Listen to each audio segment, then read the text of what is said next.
promoteur, constructeur, gérer tous les métiers de contrôle. Il y a beaucoup de métiers en fait dans l'immobilier, mais quand on est jeune, on n'est pas structuré, on n'est pas ado, on n'est pas interbac, et on essaie de tout faire, malheureusement, on n'arrive pas à avoir un succès. Donc, très souvent, soit on termine par les programmes, soit on les termine trop en retard, ou on les termine avec des problèmes qualitatifs. Donc, on va essayer d'adresser à notre façon ces questions-là. Le problème reste celui-là. Comment est-ce qu'on peut arriver à aider ceux qui commencent surtout, ceux qui sont dans la phase initiale, qui est la plus délicate, à obtenir plus rapidement des financements complémentaires, puisqu'on a vu qu'eux-mêmes, ils n'arrivent pas seuls à s'en sortir. Est-ce qu'on peut avoir une autre solution qui vient les aider pour qu'ils puissent effectivement avoir une vue d'ensemble sur la structure du financement et terminer leur programme maintenant? Donc, en réalité, on ne souhaite pas accompagner tout le monde parce qu'en fait, si on essaie de... On dit, si tout le monde est en marché, en fait, tu n'as pas de marché. On s'est dit, il y a ce problème-là, mais quelle est la cible qu'on peut aller chercher, la plus représentative, qu'on souhaite aider, qu'on souhaite accompagner?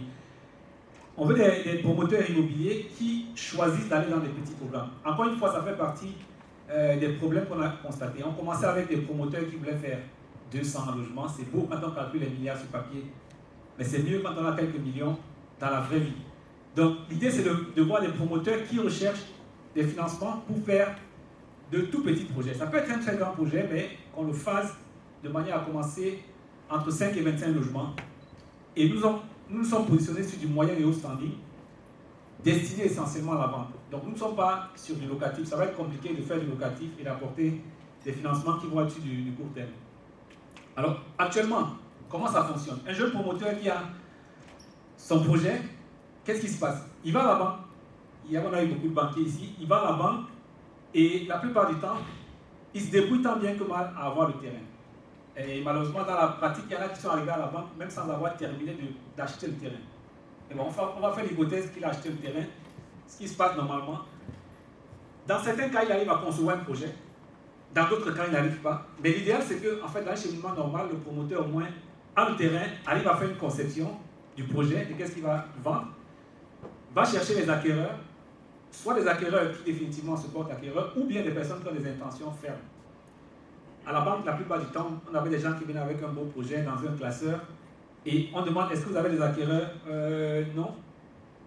Et très souvent, donc, à l'étape de la banque, ça pose problème. On a l'impression que c'est le schéma classique. Je suis promoteur, j'ai un terrain, j'ai conçu, j'ai des acquéreurs, je vais à la banque. Mais dans la pratique, qu'est-ce qui se passe? Automatiquement, le promoteur, quand il a son projet, il va directement à la banque. Il bypasse un peu le côté acquéreur. Et quand il arrive à la banque, aujourd'hui, si vous allez sur le marché ici, malheureusement, vous êtes nouveau, vous avez un projet, aucune banque va vous financer. Et parfois, il passe de banque à banque, il prend 3-4 banques, ça fait 1 an, rien n'a commencé. Qu'est-ce que la banque lui dit? Monsieur, j'ai besoin d'acquéreurs. Si vous n'avez pas d'acquéreurs, ce n'est pas la peine de venir me voir. S'il n'y a pas d'acquéreurs, ok, je n'ai pas d'acquéreurs. Maintenant, il dit, ok, je reprends le processus. Il commence à chercher les acquéreurs. Les acquéreurs disent, Abidjan, là, on se connaît. Il y a plein de programmes qui ne sont pas finis. Toi, tu viens encore commencer un énième programme qui ne va pas se terminer. Alors, comment est-ce que je bâtis la confiance? Il y a une méfiance naturelle des acquéreurs devant un promoteur jeune en plus, qui n'est pas des grands noms qu'on connaît. Il est jeune, il commence un projet et il n'y a pas d'évidence de viabilité du projet en fait. Donc les acquéreurs disent non, non, le jour où tu commences là, nous aussi on va venir. Donc c'est le dilemme de la poule et de l'œuf. Et on dit retour à la case de départ. On revient donc encore au promoteur. Mais le promoteur n'a toujours pas de fonds, rien n'a changé. La preuve, en plus, il est devenu un peu plus pauvre puisqu'il a des staffs, donc il a des coûts fixes, il loue et tout, donc il s'est appauvri dans l'intervalle en train de tourner de banque à banque. Et là, il n'a toujours pas de solution. Il faut donc trouver des fonds alternatifs. Il faut trouver d'autres personnes, d'autres moyens que la banque et d'autres moyens que le promoteur pour pouvoir traverser cette phase qui est critique en fait dans le projet. Alors, nous, ce qu'on vient faire, on vient dire que c'est très complexe pour un jeune promoteur qui est arrivé, certains ont abandonné même leur travail, ils viennent se lancer dans l'immobilier, il paraît que ça donne de l'argent, et ça devient trop complexe. Il part à l'architecte, il n'arrive pas à s'en sortir avec la banque, avec les acquéreurs, tout ça est trop compliqué. On dit, ok, est-ce qu'il y a une façon de simplifier en fait ce financement-là? On a l'impression qu'on parle le chinois à quelqu'un qui n'a jamais entendu un seul mot de mandarin. Donc, notre objectif, c'est de dire comment est-ce qu'on peut simplifier cela. Alors, on vient en disant, bon, on n'a pas peut-être l'unique solution, mais on pense qu'un des problèmes, comme on a mentionné au début, c'est souvent ce problème d'expertise qu'ils n'ont pas, depuis la base. Et ça, aujourd'hui, c'est important. Quand vous n'êtes pas accompagné, ce matin, on est bien revenu là-dessus, c'est important d'être accompagné.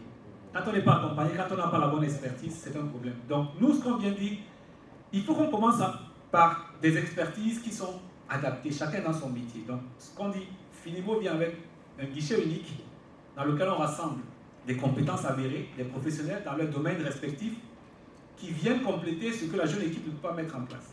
Donc, la première chose. Deuxième chose, on vient faciliter le financement. Alors, on a vu qu'il y avait le financement, mais qui n'était pas accessible. Donc, on se dit, ok, on vient avec le financement, mais s'il faut que ça marche, il faut une autre fenêtre. Donc, on vient avec un financement, mais il faut une deuxième fenêtre en dehors de la fenêtre bancaire, qui est le crowdfunding, pour en fait amorcer le pas et permettre que la machine puisse fonctionner. Et donc, le promoteur est toujours là avec son projet. Donc, si vous voyez l'intersection des trois là, c'est vraiment ce que représente Finimo. Donc, à la fois, on a un guichet unique qui ramène toutes les compétences, architecte, maître d'ouvrage délégué, on a un partenaire technique Property Crow qui est là, on a l'agence immobilière, membre conseil, donc vous avez apprécié les services ce matin. Donc, c'est ces experts-là qui sont déjà chacun réputé dans son domaine, qui viennent être l'expertise mise à la disposition du jeune promoteur projet. Donc, et là, on commence à bâtir la confiance. Alors, de manière classique, le promoteur, désormais, il vient avec son terrain. Peut-être qu'il a eu les moyens de concevoir, peut-être pas. Et l'idée, c'est de dire, on va aller chercher des investisseurs qui peuvent ramener des petits tickets, pas de gros montants, parce que les gros sont beaucoup plus exigeants, c'est compliqué pour eux. Et soit il a conçu lui-même le projet, soit les investisseurs peuvent participer à financer la conception du projet. Et dans bien des cas, pour créer plus d'évidence et d'assurance pour les acquéreurs, on va démarrer le logement témoin, on va démarrer les travaux. Au moins, il y a du mouvement sur le terrain. Donc, ça permet de bâtir davantage la confiance. Et là, quand on revient aux acquéreurs, oui, ils vont aussi participer. Quand ils voient que les choses ont commencé, ils vont mettre l'argent dans le compte séquestre, ils vont peut-être acheter pour certains. Et à ce moment, on revient à la banque avec plus de confiance. Mais ça, c'est le schéma normal. Il faut peut-être qu'on renforce bien la confiance. Qu'est-ce qui permet à l'investisseur d'être en confiance? Alors, nous, dans notre cas, la première chose, c'est l'expertise. On est sûr que le projet est entouré d'expertises qui sont suffisantes et qui sont avérées pour permettre de garantir le succès sur le plan technique. Mais deuxième chose, parmi les partenaires qu'on amène, on amène également une banque qui va être garante. Parce qu'en fait, les investisseurs ne viennent pas donner les fonds aux porteurs de projet, ils viennent déposer dans un compte séquestre que nous-mêmes, on ne peut pas aller prendre quand on veut. Donc il y a une banque qui vient avec un compte séquestre. Ces deux éléments-là permettent de rassurer davantage les investisseurs qui vont mettre des petits tickets pour qu'on rassemble un certain nombre de personnes et apporter une solution aux promoteurs. Deuxièmement, quand on a amorcé cette phase-là, naturellement, il faut accélérer la commercialisation. Et qu'est-ce qui va permettre aux acquéreurs d'être plus rassurés?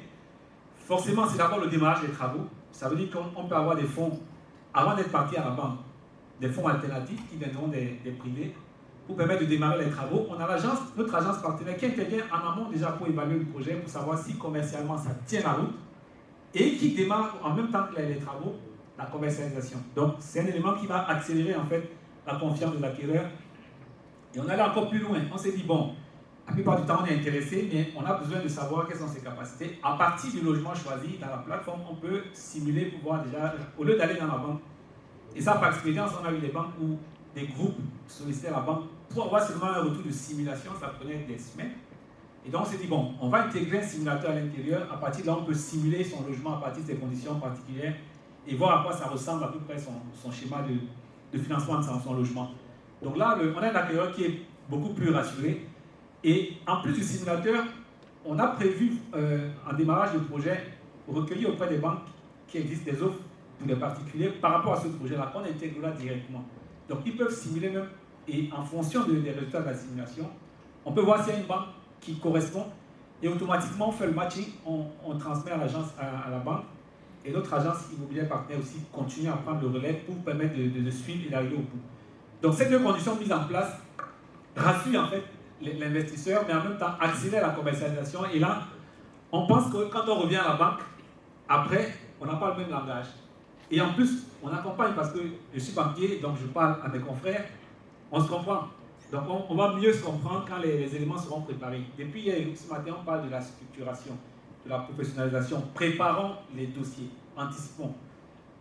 Alors naturellement, on ne peut pas apporter cette solution et aller vite si on n'est pas assez structuré. Pour être structuré, on ne tient pas à couvrir tous les projets. On a sélectionné un certain nombre de projets, on a un porteur robot de ce qui nous intéresse. Donc, l'idée, comme on l'a dit tout à l'heure, c'est les logements des petites communautés de 5 à 25 logements. Ça peut être des appartements, ça peut être des bureaux, mais on souhaite de petits projets. Commençons petits, ne commençons pas à rêver trop grand avant d'être devenu grand. Quand on commence bien, ça va être plus facile de monter les étages. Mais quand on commence mal, parfois on enterre totalement une carrière même d'une success story qui aurait pu évoluer. Deuxième chose, on veut des projets à taille raisonnable, entre 300 millions et 3 milliards. J'ai vu pendant une période là, 2015-2020, beaucoup de projets, 15 milliards, 20 milliards, 40 milliards. Parfois, apport personnel, zéro, mais beaucoup de milliards. Donc, on veut des projets qu'on peut, à taille humaine, à taille raisonnable, qu'on peut. Et troisièmement, on souhaite que des financements soient compris entre 100 millions et 1,5 milliard. Il vaut mieux faire un financement, une petite tranche, et faire un revolving une deuxième fois, une troisième fois. Mais on commence sur des choses qui sont raisonnables. En même temps, on ne peut pas commencer sur des choses trop micro. Si vous allez à 10 millions, 15 millions, ce n'est pas intéressant du tout. Au moins, quand on commence à 100 millions jusqu'à 1,5 milliard, et on se dit dans le 1,5 milliard, la composante crowdfunding ne devrait pas dépasser 500 millions. Parce que là, ça veut dire, comme le ticket minimum est à 5 millions, ça veut dire qu'une centaine de personnes peuvent se mettre ensemble, quand c'est bien organisé avec des professionnels qui entourent le projet, et libérer ces fonds-là pour amorcer cette première phase. Alors, il y a un minimum d'apport personnel aussi, tout à l'heure on l'a dit. J'étais content hier que les banques aillent jusqu'à 80%, mais dans la majorité des cas, il faut au moins 30% d'apport personnel pour permettre à la banque de se donner 70%. Mais pour ce qui est du crowdfunding, il vaut mieux savoir qu'on ne peut pas accompagner un projet qui n'a pas encore de titre de propriété. Et là, on a plusieurs personnes qui viennent dire, oui, nous, voilà, c'est en cours, ça va sortir le mois prochain. Non, non, ce n'est pas la peine parce que, en Côte d'Ivoire, là, vous n'avez pas le titre de propriété. D'abord, quand vous l'avez, ça ne suffit pas. Mais là, vous n'avez pas le titre de propriété, vous n'êtes pas encore sorti de l'auberge. Et je n'ai pas mentionné, parmi nos partenaires, on a un notaire aussi. Donc, ça veut dire que technologiquement, il est intégré autant au point où il peut faire des vérifications pour savoir si le document est authentique. Et pour l'instant, on souhaite commencer aussi, comme on vous dit, une étape à la fois. On commence sur Abidjan. On n'a pas envie de couvrir toute la Côte d'Ivoire, aller partout.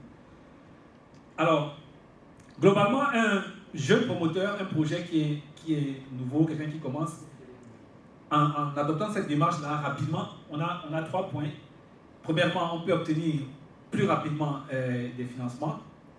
Et deuxièmement, il y a cette commercialisation plus rapide. Pourquoi? Parce qu'il y a l'agence immobilière partenaire qui est impliquée, mais il y a en même temps les financements bancaires qui peuvent être adossés pour faciliter le fait que les acquéreurs puissent avoir effectivement ce financement. Et troisièmement, il y a toutes les expertises qu'il n'a pas forcément à avoir chez lui, dont il peut bénéficier, qui sont les expertises du réseau des partenaires de la plateforme.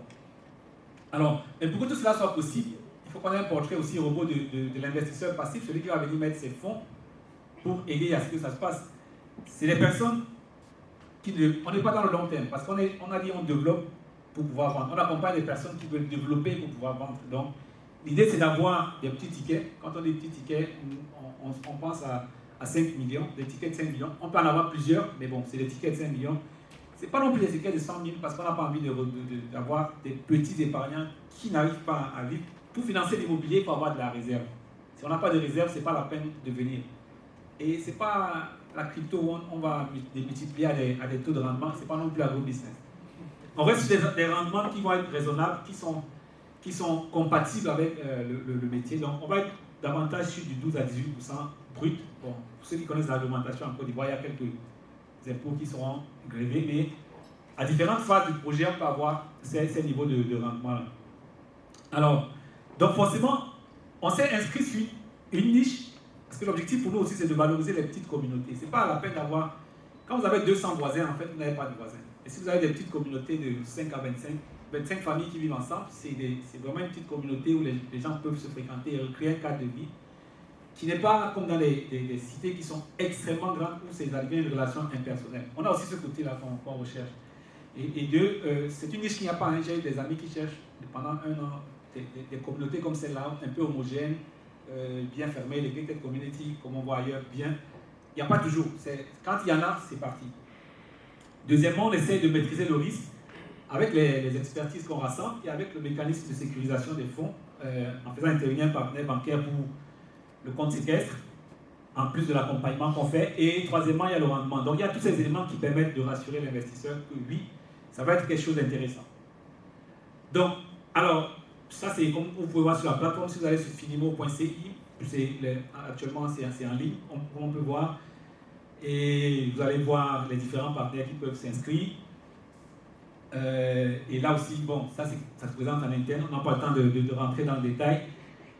Alors, on s'est dit, si on essaie de travailler sur un modèle comme ça, il faut pouvoir l'étendre.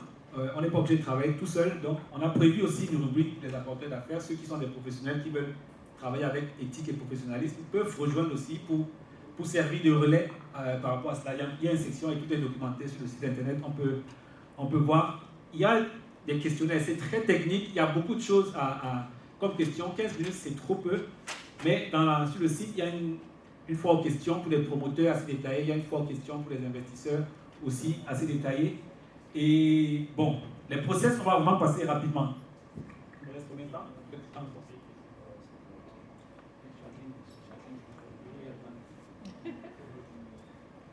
Alors, on va passer rapidement sur les process avant de prendre quelques questions. On a plusieurs cadres qui sont possibles. Il y a des promoteurs qui arrivent avec un projet déjà conçu. Un projet déjà conçu, c'est qu'il a un terrain, il sait déjà ce qu'il va faire, il a pu développer des plans architecturaux, les études techniques, il a jusqu'au permis de construire. Tout est OK. Et donc, à ce moment, il peut venir sur la plateforme, il soumet son projet. Il soumet son projet, il y a des vérifications préalables pour s'assurer au moins que ça tient la route, que le minimum d'éléments sont en place. Il y a l'analyse juridique, on envoie les documents de propriété au notaire à distance, il peut vérifier, il nous fait un retour pour savoir si c'est bon, le titre de propriété est correct, il n'y a pas de charge, il peut vérifier ça. L'analyse commerciale, notre partenaire agence immobilière va faire une évaluation commerciale pour s'assurer que ce qui est prévu correspond, il y a le bon rapport qualité-prix et que les choses vont se faire. Il y a l'analyse technique, le partenaire technique, Property Co et les autres va évaluer en fait les acteurs qui ont préparé tout cela. Il vient avec son projet, mais quels sont les acteurs qui vont en faire un succès? L'architecte, le constructeur qui l'a retenu et tout. S'ils ont la réputation nécessaire pour en faire un succès, c'est bon. Sinon, on peut mettre un logo et dire, bon, il faut peut-être changer. Et ensuite, c'est à partir de ça, maintenant qu'on peut faire une structuration financière pour s'assurer que tout le mécanisme est mis en place pour que le risque de performance soit maîtrisé, le risque commercial soit maîtrisé et que sur le plan financier, on puisse retomber sur nos pieds. Ça, c'est la partie sélection du projet. Quand on a sélectionné le projet maintenant, on va aller vers les investisseurs, d'abord les investisseurs passifs, qui eux sont intéressés par deux projets. Aujourd'hui, on a pu intégrer notre composante. On se dit, il y a des gens qui ont de beaux sites, bien placés, il a la CD, il a peut-être une idée, mais il n'a même pas les moyens de financer la conception. De la conception jusqu'au permis, ça coûte cher quand même. Et on se dit, il y a des investisseurs en même temps qui expriment de l'intérêt pour cela. Ils disent, ok, si vous avez vos professionnels qui peuvent prendre charge de cela, ok, pourquoi pas. On peut évaluer pour savoir qu'est-ce que ça va faire s'il y a un bon potentiel à la base en termes de localisation du projet, du site du projet. Donc, il peut avoir le financement de la conception ou bien il peut avoir le financement d'un projet déjà conçu. Donc, dans ce cas-là, on publie le projet, on publie sur la plateforme, en bonne et due forme, les investisseurs qui sont inscrits vont recevoir, en fonction des critères qu'ils auront définis, des projets qu'ils recherchent, l'horizon temporel, le retour souhaité. Ils vont recevoir des projets qui concernent. Ils vont approuver s'ils sont d'accord ou pas. Et à ce moment, on inverse les choses par rapport à l'habitude. Ils vont décaisser d'abord en compte séquestre. Parce qu'en fait, on ne peut pas formaliser pour les gens qui n'ont pas décaissé. Ils vont décaisser les fonds qui vont dans un compte séquestre sur la banque partenaire. Et en fonction de ceux qui ont effectivement décaissé, on va formaliser. Notre notaire va faire une convention notariée en bonne et due forme. Tout est intégré dans la plateforme, ça se génère automatiquement chez le notaire qui poursuit juste le reste de la formalisation pour que la convention soit signée. Et ensuite, maintenant, avec le partenaire qui fait la maîtrise d'ouvrage délégué, parce que dans ces conditions, le promoteur ne doit pas être constructeur, mais dans son rôle de promoteur, et il délègue la maîtrise d'ouvrage délégué à notre partenaire technique qui va s'assurer que le projet se déroule suivant les règles de là. Donc, on lance le projet sous la coordination du maître d'ouvrage délégué qui fait un suivi d'évaluation. Et en même temps, l'agence immobilière fait le suivi commercial pour commercialiser et tracer dans le système. On peut tracer dans le système les réservations qui sont faites, tout ce qui est fait, toutes les situations qui évoluent par rapport au logement. Donc, on crée l'ensemble des logements dans la plateforme et on fait ce suivi-là. Ça, c'est la partie financement en crowdfunding. La deuxième partie, quand on a fait cette partie-là et qu'on revient, ou bien quelqu'un qui dit automatiquement j'ai investi 30 ou 40%, comme on disait ce matin, on peut faire le pas et aller directement sur le financement bancaire. À ce moment, il n'y a pas de publication, il Et je rappelle que la publication, ça se passe exactement comme dans les cas des obligations du Trésor et tout. On a prévu tous les mécanismes derrière. S'il y a sursouscription ou sous-souscription, il y a des mécanismes derrière d'allocation qui se passent automatiquement pour savoir, voilà, pour gérer tous les cas qu'on peut avoir. Dans le cas où on fait intervenir la banque, on transmet le projet, elle approuve dans son système, ça c'est pas nous, mais ensuite elle formalise en bonne et due forme et décaisse. Et là, notre rôle s'arrête normalement là-bas quand c'est le financement bancaire. Mais pour les partenaires bancaires, on a prévu en option qu'on puisse accompagner de la même façon qu'on fait pour les autres projets. Qu'on puisse accompagner avec nos partenaires que ça se passe bien pour la partie financement bancaire. Alors, on s'est dit, ok, ça c'est bien d'avoir des investisseurs passifs, mais il y en a qui nous ont dit, nous aussi on veut être des investisseurs actifs. Nous, on veut être ceux qui créent le projet. On veut peut-être venir seul ou avec d'autres personnes. On peut être 10 et on met chacun 25 millions, ça fait 250 millions. Nous aussi, on veut faire naître un projet parce qu'on veut viser notre rentabilité. Et ça, c'est intégré. Et à ce moment, au départ, c'est des personnes qui ne se connaissent pas. On peut avoir une personne ici, en France, une au Canada, une au Cameroun, une au Sénégal, qui se mettent ensemble par rapport à l'idée du projet. On dit, à Abidjan, dans tel quartier, on veut faire tel type de projet. On a des caractéristiques robots en termes de taille, durée, ticket minimum. Ceux qui s'intéressent, on diffuse et on dit, OK, ceux qui sont intéressés, on les met en contact automatiquement avec le notaire qui coordonne à distance des réunions et qui crée le véhicule d'investissement qui est créé localement. Et les fonds sont toujours séquestrés, cette fois dans un compte qui est contrôlé par la banque et le notaire. Les fonds iront de là vers le terrain qui aura été proposé par un de nos partenaires de la plateforme ou par un autre partenaire. Le notaire sécurise l'acquisition du foncier et nos partenaires, architectes et tout, ainsi de suite, contribuent à la conception du projet. S'il reste encore de l'argent, c'est bon, on va y aller, mais s'il n'y a pas suffisamment de fonds, à ce moment, ils vont solliciter encore les investisseurs passifs pour compléter comme dans l'autre cas et le projet va se réaliser. D'accord. Donc, voilà globalement là. Maintenant, on termine par l'acquéreur. Donc, on a vu qu'il y a les investisseurs passifs. Eux, ils ne veulent pas rentrer dans la gestion. Ils mettent leurs fonds, ils attendent un rendement. Il y en a qui veulent être investisseurs actifs. Ils disent, on met nos fonds, on veut être des personnes qui investissent comme n'importe quel fonds d'investissement aurait pu investir. On va se mettre à plusieurs. On met des fonds dans un projet qui nous parle. Et à la fin du projet, on a un certain retour. Et c'est eux qui décident à la fin s'ils veulent conserver le véhicule pour continuer ou bien s'ils veulent céder, liquider tout et retirer leur investissement. Technologiquement et sur le plan de l'organisation, on est préparé, on est prêt à ça. Donc ça existe déjà. Et donc maintenant, pour terminer, l'acquéreur, on a ouvert une lucarne parce qu'on s'est dit qu'en intégrant un module pour les acquéreurs, ça permet d'accélérer en fait le process. Il peut venir, s'il y a un projet qui est publié, qui a démarré sur la plateforme qui est inscrit, il peut réserver son logement, il peut simuler son crédit, tel qu'on l'a dit tout à l'heure.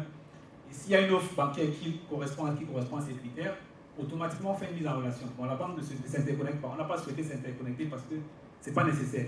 On fait simplement une mise en relation avec la banque qui a les caractéristiques les plus proches de ce que recherche la personne. Il obtient son financement avec l'accompagnement toujours de notre agence parce que parfois il y a des problèmes de compréhension ou d'incompréhension qui font que les dossiers traînent au niveau de la banque alors qu'un professionnel qui vous suit aurait pu accélérer le process.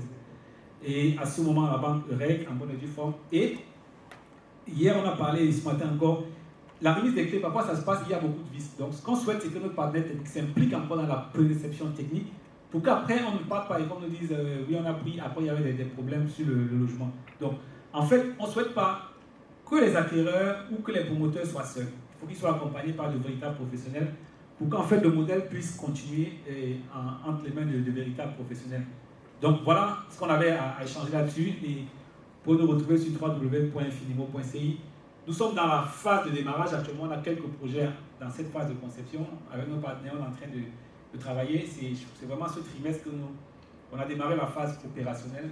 Mais c'est des critères où il faut être assez sélectif et prendre du temps de roder le modèle, de roder la collaboration avec tous les partenaires. C'est pluridisciplinaire, mais on a tous quelque chose en commun. On aime l'immobilier, on comprend l'immobilier et ensemble, on arrive à structurer des choses qui peuvent être intéressantes. Merci. Peut-être avec vos questions, on peut prendre une... Malheureusement, on ne pourra pas prendre les questions. Les participants auront l'opportunité d'échanger avec vous en B2B tout à l'heure. Et surtout que vous faites partie du prochain panel. Merci infiniment. Est-ce qu'on peut voir sur la plateforme monsieur Olivier Deldieu, directeur général de Smart Lake Capital. Merci infiniment. Monsieur